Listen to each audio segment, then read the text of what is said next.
100 years ago, Sergeant William Duguid piped his colleagues off to war. He was the pipe major of McCrae's Battalion, the 16th Royal Scots.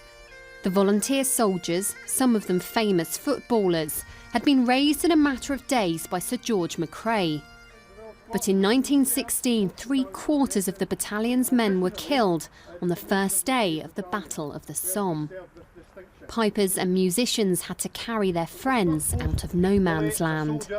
The bombardment hadn't worked, and in one morning 20,000 men are killed and 40,000 are wounded, and it's young pipers and drummers and buglers, led by older soldiers like Willie, who are wandering through the trenches across the battlefield, often under fire, picking up pieces of the French, and that had a profound effect on him and a profound effect on other survivors of the battalion who had to do that kind of thing.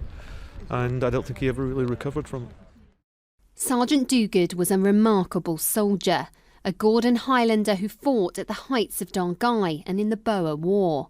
His dog Jock, mascot of McCrae's, died in the summer of 1916. Heartbroken, they say, after so many of his friends were killed.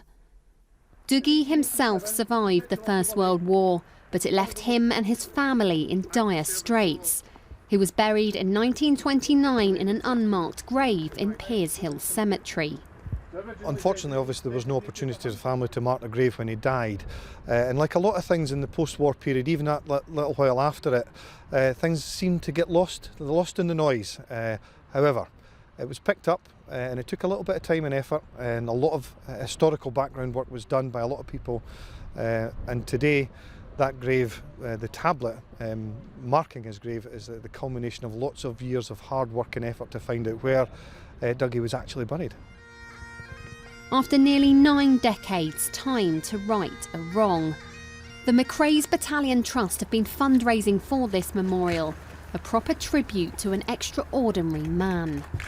In front of veterans, descendants of Royal Scots soldiers and serving members of the Royal Regiment of Scotland, his life and bravery were celebrated. Obviously it's an honour to serve someone who obviously gave so much and obviously gave so well for the future of the battalion, and he gave our battalion a good name in the regiment.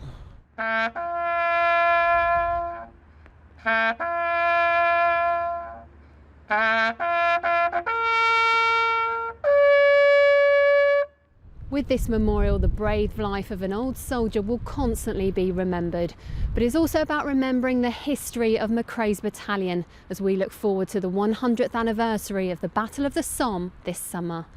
Ali Gibson, Forces News, Edinburgh.